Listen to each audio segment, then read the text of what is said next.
Dr. Tara Harding in the house. Welcome to the show. Hey, everybody. Not only are we going to have a doctor who's just phenomenal, and I don't have a doctorate, she's a badass, so we're going to get into that, but how her practice has come full circle, as we do now, a book she has written, and we're going to dive into women's health because guess what?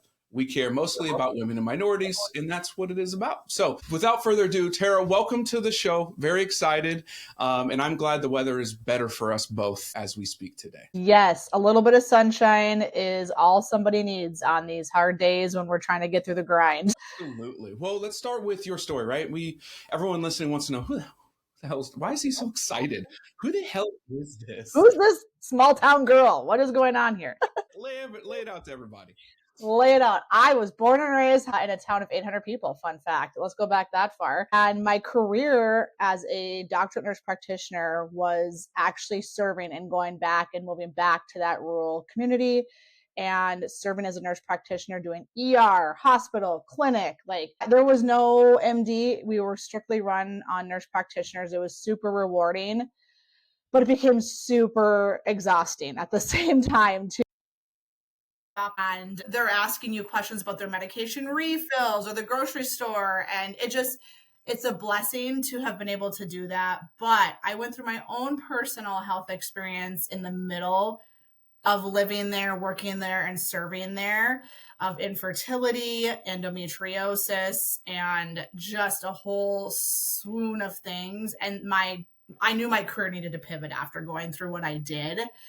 And it began with the infertility piece, and I started a nonprofit, the first and only infertility nonprofit in North Dakota in 2019. And a year later started as an infertility coach. And I air quote that because it was such like a new thing. And there was like the interior designer was doing it, and like they were a bank teller and they were a fertility coach. And I was like, wait a minute, like I have a medical degree. How can just anybody do that? I just really wanted to give back in a different way. So I jumped into that career. And about 6 months later, which would have been in 2022, I started working out of my basement in the town of 800 people, doing telemedicine and virtual visits as a clinician. And I strictly focused on women's health and infertility, and it grew from there. But I was soon met with divorce and just all of these other personal aspects of my story, which I'm always happy to share about. But I realized that I needed to be done with one chapter and move into the other, but I was going to do it in my time and in my way. And I was going to do part-time, I can still serve the community part-time.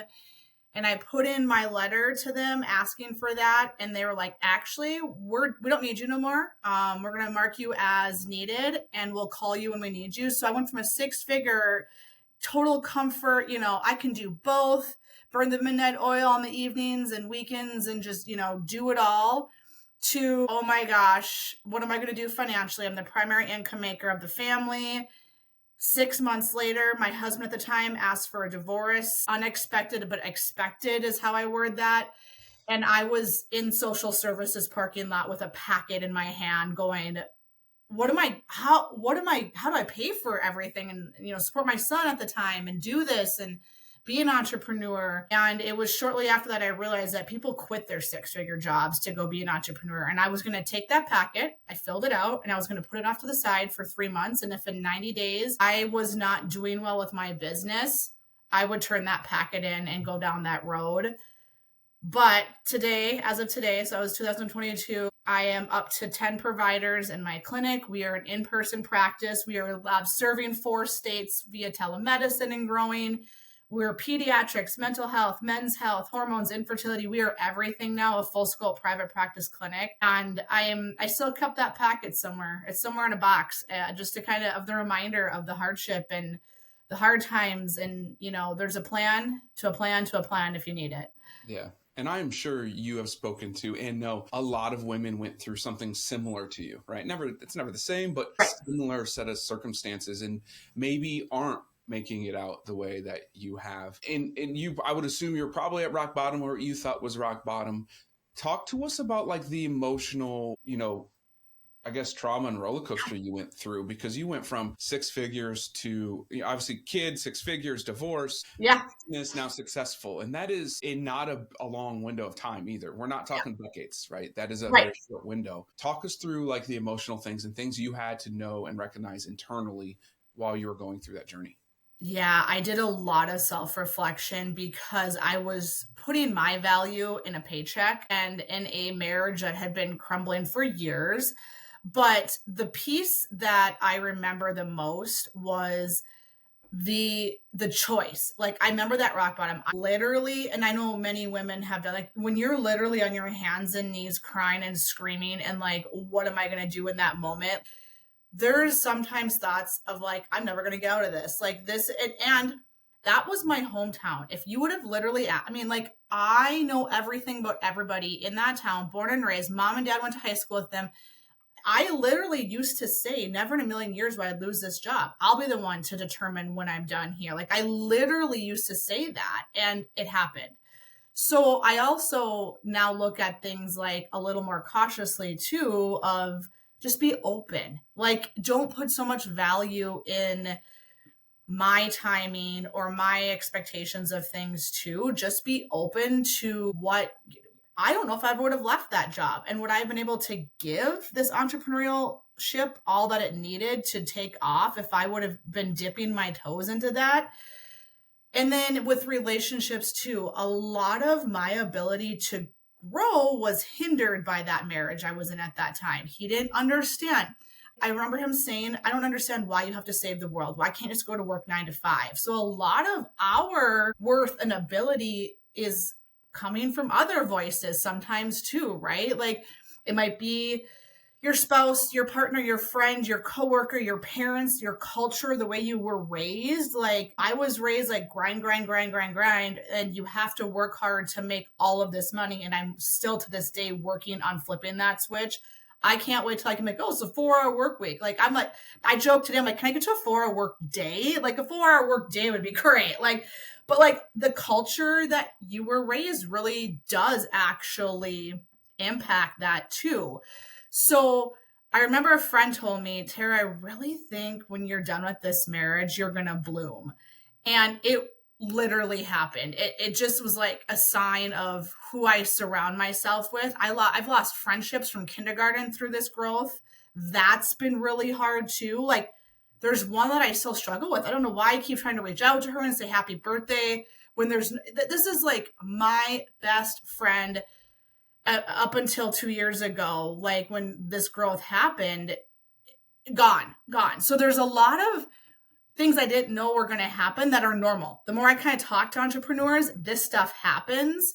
Marriages, relationships, friendships dissolve, coworkers become jealous or envious too, and will even say things to try to hold you back too. And I wish I would have known that, so I just kind of could have prepared a little bit more instead of being rock bottom on the side of the bed, screaming, kicking. My relationship with my parents, so they lived in that small town at the time too of the divorce, and that rocked their world in a way. I'm like, okay, like, what's the community going to think? Was literally the words out of my mom's mouth. And I was just like, what? Like, do you think I give a crap about what? Like I knew that marriage was over for many years, but we never really talked about it or said the word divorce. It was put Hayden down for a nap at 2 p.m., come out. He says, do you have time to talk? I say, yeah, what's up? He goes, I'm done. I'm like, oh, with what? He's like, us. And I'm like, what?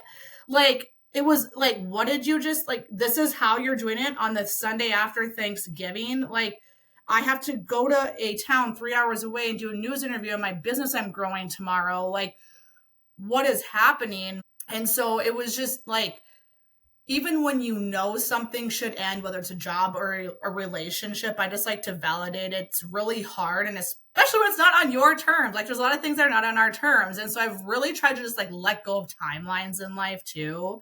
But I just validate and acknowledge how hard it is. I've been there. And even though my turnaround time was shorter, that was a decision I made. And it was a lot of working on myself. I called it the year of Tara. And I really deep dived into mental health, hypnosis, I found.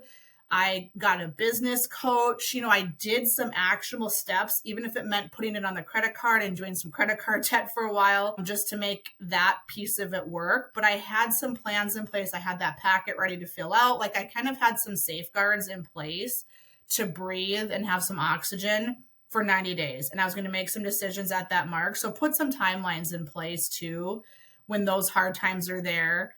Realize, let the feelings move through you, feel them, but don't let them stick too long, because that's when the icky long-term mental health stuff kind of builds and builds and builds. And put some support systems in place too if you're in those hard spots.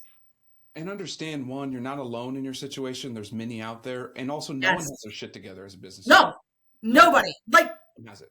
Why did I not know that either? Like, the more I'm in networking groups and all these other, resources, I'm like, you're just like me. Okay. Like I'm not on an island, actually. There's not actually an island. It's a city. Yeah. Yeah. And that's what's amazing about entrepreneurship in general when you start to network. And it doesn't matter what industry, by the way. Right. It's the same conversations. And that's when you start to understand what I call like the true definition of community. Community is not exactly where you live. It's that support system around you. The ones that when you are going to transition in something different in your life that are supporting you and pulling you through that, not trying to pull you down. That is the difference of community. Community is really there to support you and be your team and be your closest ones to help you. And that's why entrepreneurs can't speak anymore, come together, and they all come together, and really we bitch the most. We just like, I got this going on, this happened. Really? That just happened to me. This is what I did. Oh, okay. And so that's where it comes together. So those listening that are entrepreneurs and you feel like you're alone, or even if you're going through some things, one, you're not, figure out who your actual community is. And guess what? You are going to lose friendships, family, any of that will drop off, and it is very natural and is very healthy for you as well. 100%. Yes. So much yes to that. So let's talk about the root of your business, right? So telehealth has been around for technically a while. However, it really wasn't that popular. Yeah. And is, I believe, now even growing more, and there's a lot more to go. Can you talk to everyone out there and kind of go cut through the misnomers of telehealth and where the importance lies now, specifically what's going on in our country with all the things that we have, why telehealth is so important? Yeah, I kind of like to say one of the only good things that come out of the C word, which I don't even like to say it fully, was telemedicine reimbursement. So for a provider, I was able to grow my business and be reimbursed the same as if you were in the clinic. That is pivoting and changing some now.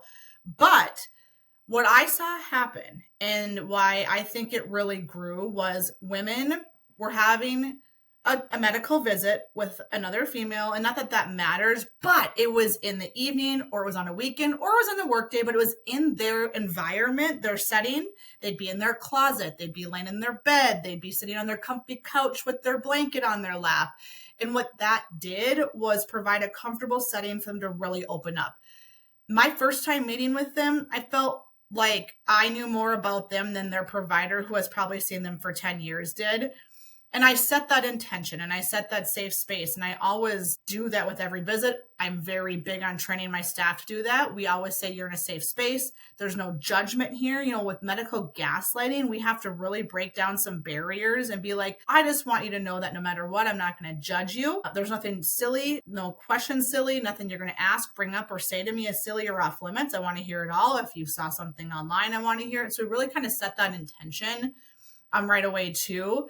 But what it did was also, and what it still does, is allow access to different or higher levels of medical care, or something that's different than what might be in their actual physical community or setting, and allows them to see somebody outside that fits their needs or their desires or their style or their preference better too, or provides, what we always try to tell patients is create a team. Like, don't have just one person working on your health, thinking if one person thinks they know it all about what's going on with your health, that's like dangerous stuff right there. Or they start like, oh my gosh, chiropractor and PT, that doesn't work. If they start nagging on like who you have on your team, not okay. And so what it does by doing telemedicine too is allow you to have a bigger healthcare team in different areas of the country, of the world, and doesn't restrict or limit your access to the choice of medical care that is you get to pick. You get to pick who you want, and where you live and where they live no longer matters. And so it just kind of opens up that door too for that. Yeah, it's phenomenal. It changed our industry too when we talk about financial planning and stuff for that exact same reason. Yeah. And that's why I know you're huge on TikTok and things like that, is we get to bring our personality out and people are attracted to us, as opposed to like, just because we're around the corner, I need to talk about this. So Yep. here you are. Exactly. And it just allows truer, deeper relationships, in my opinion. And a lot of people are like, well, you need to be face to face and like handshake. Yeah, I get that. That's important. Trust me. Yeah. Physical touch with humans is huge. Great. But if I could go reach out to you, who we speak the same language, we're on the same page, that means more than the person I can go down and shake hands with. It does. So exactly. I love that for you. What are you doing to expand that so that more people are understanding of it and utilizing telehealth? Because I truly don't believe it's being used to its capacity at this point. Yeah, it's not. One thing I'm doing is getting my provider's license in multiple states. So it's so silly too. Like if you put the word, like when I'm acting in my coaching hat, I can step outside and, there's certain things I can do and can't do with that. But there's a lot of these like bigger companies popping up too that are providing some telehealth services, which is great, but just making sure that my staff is licensed and credentialed appropriately too. But when we can step into the coaching space too, we can serve even more patients as well with that. In a more intimate setting. Because I always say to patients, think of how much time of your, typical standard medical appointment, how much of that is hands-on, really. Most of it's talking or them reading your stuff beforehand anyway. So unless you have something serious or critical going on, having a telemedicine visit, we can get more accomplished too, because it's more talk time and it's really focused and honed in. There's none of this like outside people involved. There's no front desk receptionist. There's no, nurse or CMA taking your vitals. It's just me and you during that solid time, being able to connect as well. There's no one asking you other questions. It's just me and you kind of as well. But because there's other companies too, you're able to get all sorts of different services. Like you said, yours is even like that too, that you maybe didn't even have access to. Rural or underserved areas wouldn't have had access to individuals before, prior to this, in any area other than who is in the back door down the block from them too. So it's really just increasing. I hope it's increasing the quality of care and access to healthcare overall in all the different areas. Has that conversation shifted now that women's rights being attacked in our country politically? Right. The geopolitics right now are absolutely insane. So confused. Everyone asks me what's going to go on in the stock market. I'm like, we're going to get hit because I don't know what's going on. No one knows what's going on. But specifically when it comes to women's rights and being attacked from that perspective, what are you doing to highlight that more? Because to me, that probably means they're less clinical and more coaching, I would assume. Yeah. So they can get around some of that. What are you doing to approach that more? And what are some things that you got working on to help with that? Yeah. So one thing that personally I try to do is like make all the social media. I'm getting back into that. I kind of had to hit pause on making all the fun social media stuff for a while, but it's like talking about it and breaking those barriers down at that level too. So the nonprofit is where I do more of that work. So since 2019, I've been trying to get local state legislation to pass insurance access to make it mandatory to pay for infertility care and fertility preservation for cancer patients. Like, it's just wild that it's 2025 and this isn't done. And so I'm just always hopeful that things move at the federal level, because then states don't have to do these grassroots painful processes to have this happen. And I hate to even bring this up, but I'll bring it up. But like, every year since 2019, I've been making strides, and I feel other states have too. And we did not pass it this year. We got close again. But then in North Dakota, and I have it on my social, this lady stands up, and a female legislator of all people, and starts spewing disgusting words out of her mouth that infertility is God's way of saying, God's condemning women, and how if we would just, pray more and confess our sins, we would not be infertile. And I'm just like, I don't care what side of where your religion line is. We can't be spewing that stuff on a legislative floor in 2025. I mean, so what did I do? So I was like, oh my gosh, I'm going to take this real. I'm going to turn it into real, because North Dakotans need to know that this is what's going on inside their Capitol building. This is not okay on any level, on any side. And then what I did is I took it a step further and I was like, here's what you can do if you think what she did was wrong. And I really started to educate and say, step one, use this email and email the ethics committee at the state and turn her in. Just simply fill out their form and turn her in if you feel what she did was wrong ethically. So long and short of that whole situation, what I'm trying to do is educate and raise awareness of like what is going on inside your state capitol building when it comes to women's rights.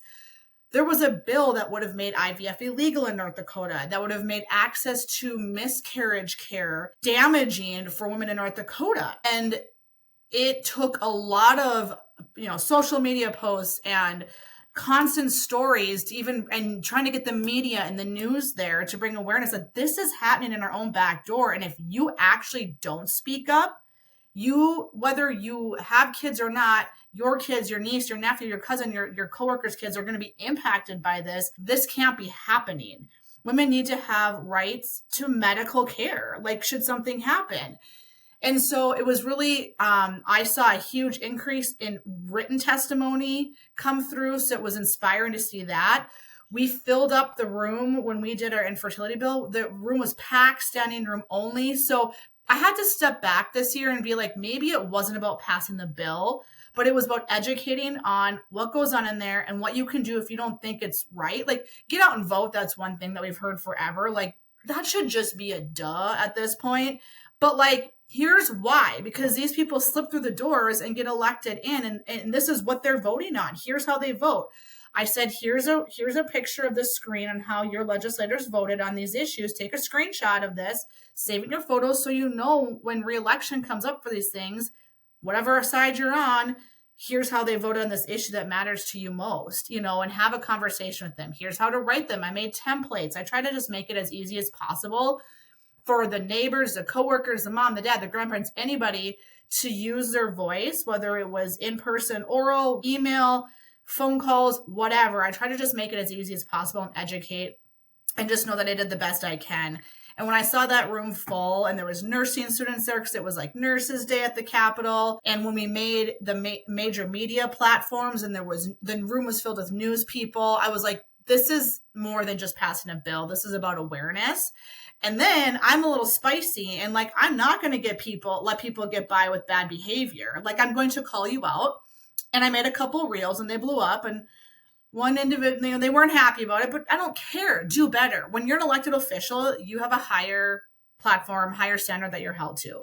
So then it's like a week later, it comes federally for infertility and other women's health stuff, right? Like that, there's going to be big movements on that. So we'll sit tight for the next 90 days and see where that is. But overall message is your voice actually matters. Like, I know people don't think that their vote or their voice matters, and it really actually does. Even if it's at your district level, your state level, nowadays, that matters a lot, because a lot of what's happening on the federal level is actually happening in your own back door. And that's probably everything beyond medical too. But we see that a lot in the women's health space and the infertility space. It's a lot of the same things happening across every state and federally too. Yeah. And I think to simplify what you had said is, we used to be reactive, meaning like, to me, voting is reactive. That's terrible. Next time I'll vote correctly.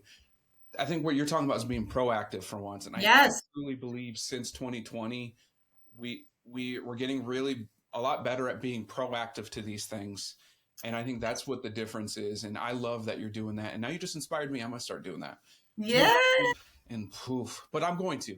Yeah, it's hard. And the thing I've seen since 2019 is bipartisan support. And I think that's just huge. Like, when my fertility bill is both sides, young and old men, young and old women, like, it was so cool, because what happened, of course, in 7 years, well, some of these legislators had children and grandchildren go through infertility. And I've said that from day one, like, you will be impacted by this. It was 1 in 8, it's 1 in 6, miscarriage is 1 in 4.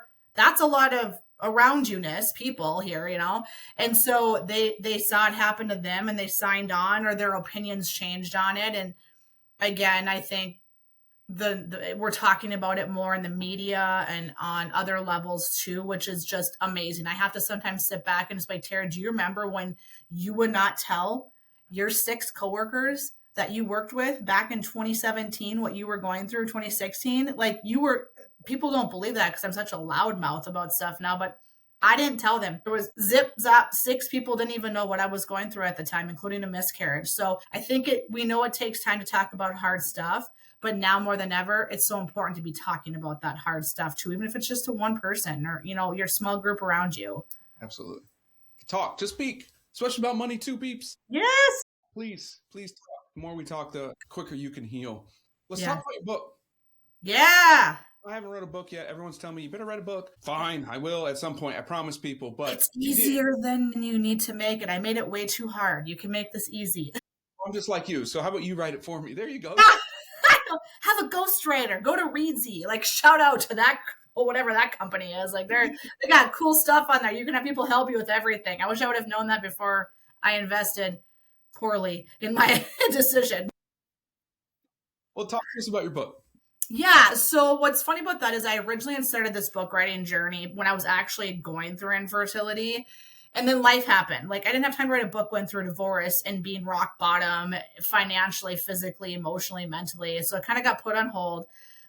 Grew my business, and about a year and a half into that, I was like, okay, I want to do this again. But like my storylines kind of changed. And like, I wasn't in it for money. And I soon learned that this is more of just a tool to help others. This book isn't going to make me wads of money. And I want it to just get my voice out there in a different way.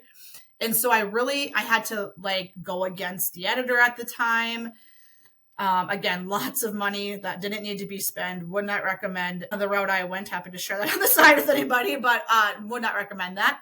I just write my words down and not let outside people, again, influence what I wanted that book to be. And even if it was a little bit spicy. So it's about medical gaslighting, specifically to women's health, and how we're met with, women are diagnosed with cancer 4 years later than men. Women receive 25% less pain meds in the ER or the hospital than men. Lots of gaslighting going on in the women's space. 8 out of 10 women were met with, when they went in for physical symptoms, they were met with, must be anxiety or depression, and a mental health referral for physical symptoms and concerns. And so there was this data that was kind of presented to me too. And I saw it every day, every visit in my office to this day. I'm like, you've got to be kidding me. This is even happening like locally at this level, Tara. Like, you got to do something about it. And so I turned this book into my story. This is the beginning half of it, of course, but like some tools and some script even for women to utilize when they are met with this resistance from their healthcare provider, walking them through how to build a team and what medical gaslighting is. Like, what the heck is that wording? Like, what does it look like? If you've been met with resistance, if you're like, I just don't feel good, I'm fatigued, I'm losing my hair, I'm gaining weight for no reason. Like, well, your labs are normal, I don't know, here's your SSRI. Like, that's medical gaslighting. Yeah. If they're offering more tests, outside opinions, or if you've started something that they've presented with you as a treatment plan and it's not working and they're like, there's nothing else you can do, or they pin it off as something else, I walk them through that in the book. And then some self-care tips and things too. I know it sounds like so like bleh, but it's like things I did and things that I found to be useful, whether you live in a town of 800 people or you live in a town of 8 million people. I feel like you can do some of those things in there. And I tried to put some action steps at the end of every chapter. Like, here's what you can do after reading this chapter too. So I wanted it to just be, the cover itself, I had a little bit different view on that too, but it was like, it's bandages. And in fact, here, let me show you if you don't mind. Yeah, go ahead. It's right here. It's the common statements that women hear all the time when they go in, like, it's just anxiety, or, it's all in your head, just lose weight, like weight loss too. A lot of things are like, if you just lose weight, or if you just gain weight, sure, the woman's too small, then she's too big, or it's normal for your age. When the reality is a lot of research and data has changed to perimenopause and menopause. And there's a lot of things you can do that are safe and effective that women aren't even being told about or given as an option. So what telemedicine does too is just give you options, but I just wanted to help women overcome the medical gaslighting and let them know, hey, you're not, like, they come in like, I'm crazy. You're not actually crazy. Your symptoms are real. They are real. You just have to find the right team. Just because they think nothing's wrong or they said this is normal doesn't mean it is. It just means they're not the right fit for you at this time anymore. And so just kind of working through how to like break up or go to a different provider, because some of these people have been with them for 10, 15, 20 years. I sure don't wear the same shoes I wore 20 years ago, so we outgrow people too, just like we outgrow houses and cars and shoes. We outgrow our medical team too, and that's okay. So just to kind of provide it's okay to outgrow that too, or you can go back to them and create some normalization around that too.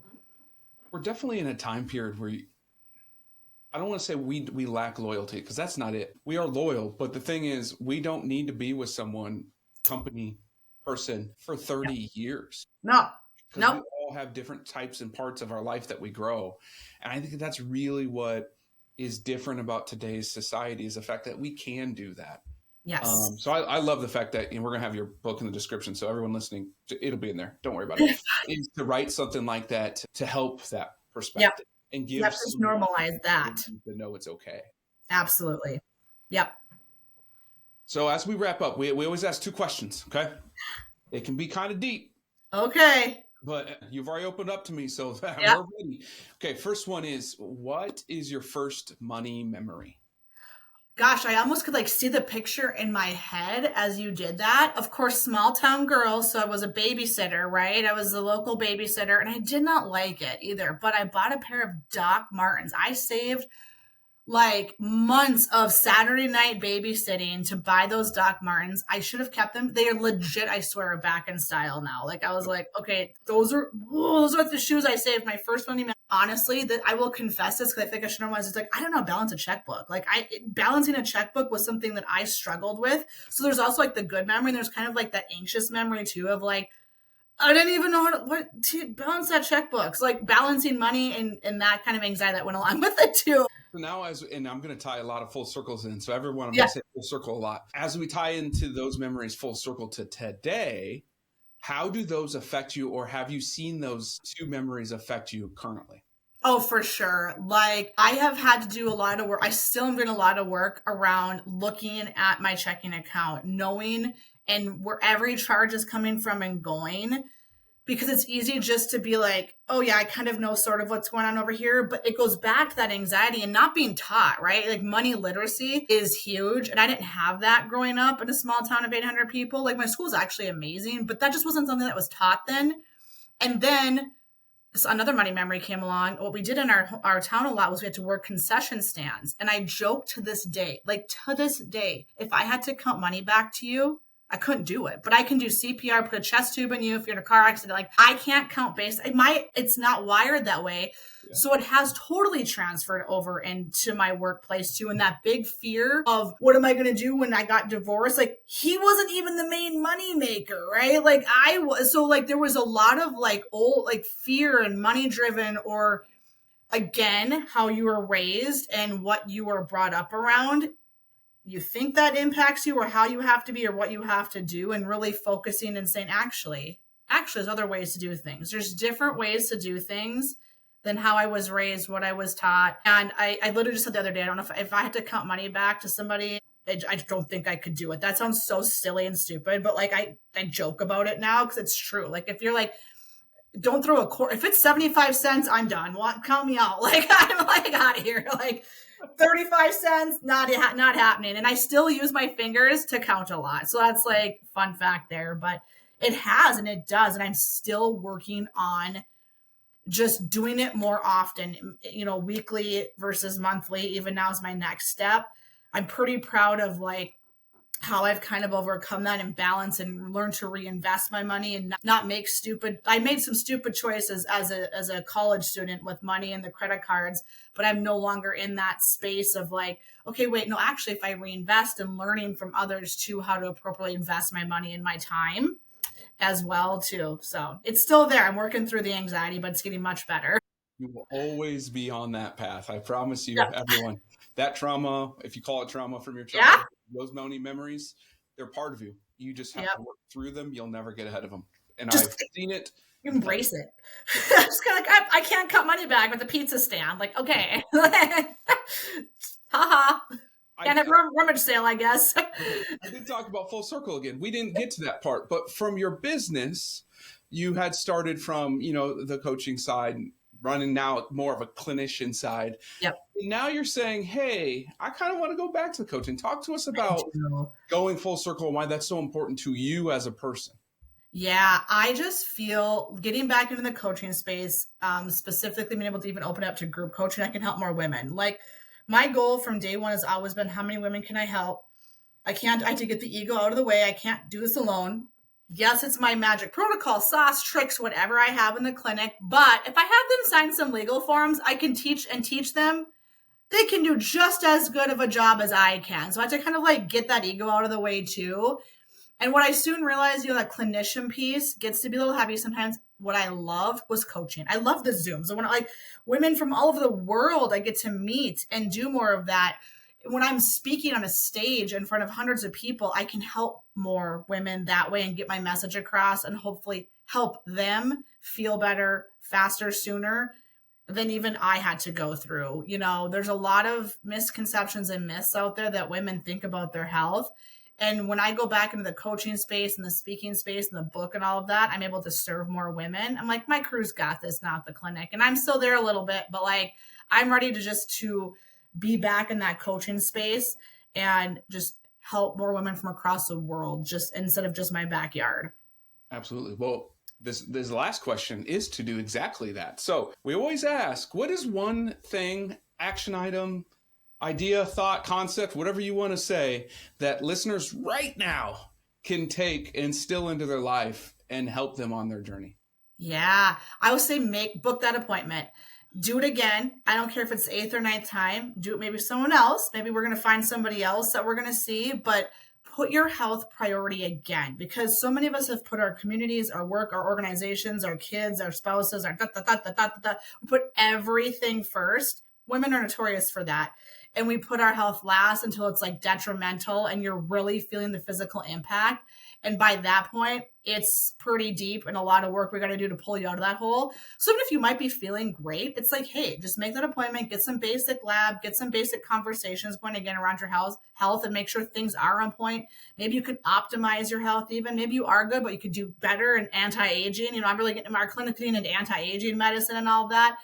But just put yourself first again in your health aspect and know that you're worthy of that, because we often feel that selfish or I'm not that bad, so it doesn't matter. And that's just not the case. If you don't feel good, if you have any concerns, even if it's one thing, I'm begging women to please go and have that checked out or just have a conversation or just go to your yearly wellness exam and just use that as some time to talk about basic health preventative instead of being reactive, do some preventative stuff again too. I love it. Just set it. Set that appointment. Who cares if the 8th or 9th one? Yep. Take it. So comment, share. Not because the algorithm. We really don't care about that, but we want to help you. And the only way we can help you is if you reach out. So Absolutely. Whether you're needing help on either side, reach out to either one of us. We will gladly connect. As well as let us know what you're wanting to know so we can create more content. I'm sure if you have that question, there's a million others out there that have that same question. And we're very spicy, as you like to put it, Tara. We're spicy in our content. We love to say what we want to say, and we're going to be that voice for you. So please do that. That's the only ask I have for our listeners as we go. But thank you. Appreciate you coming on. Everyone, get the book. It'll be in the description. Follow her back on our social media on TikTok because those are coming out soon. At least I'm pushing that. So yeah, we'll be back at it soon. And I appreciate your time and truly everything that you do. You're amazing. I look forward to many more conversations down the road. Thank you.